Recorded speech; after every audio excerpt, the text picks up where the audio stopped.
Hi everybody, this is Teresa with TeezTopperz, and I just wanted to do a quick tutorial for you guys today on how to do color changes. My new Foxy Mittens pattern is coming out shortly, and really it's all about the color changes to give you the design on this pattern. So I just wanted to show you how I do my color changes for this pattern, and so that it might just be a little bit easier on you if you're more of a visual learner.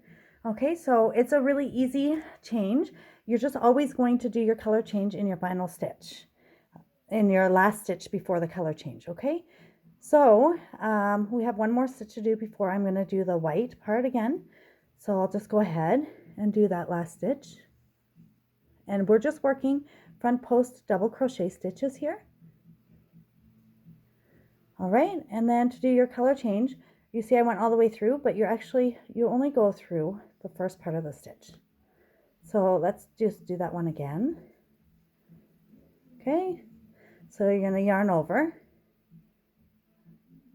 go into your stitch, yarn over and pull through, yarn over and pull through 2 of the loops on your hook. Now, right here is where you're going to pick up your color that you require, which is white for me. And yes, it can be a little bit messy if you're not careful.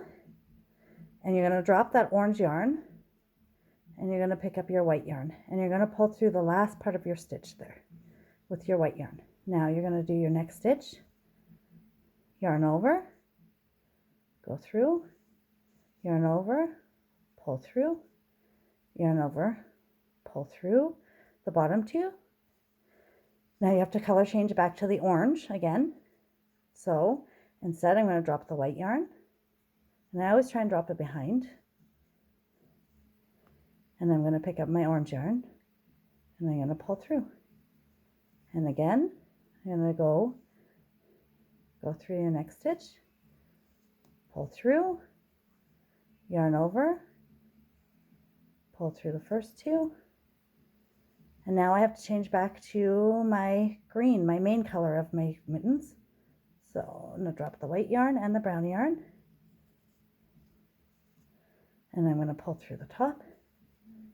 And again, I'm going to do the next stitch.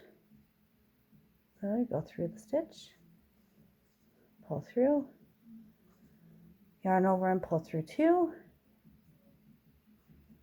and then change your color again to the color that's required for the next stitch.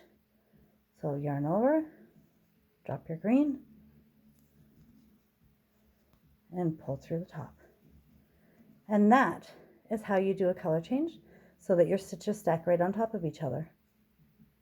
Right? All right, guys, I hope that helps, and I hope you have a wonderful day. Bye!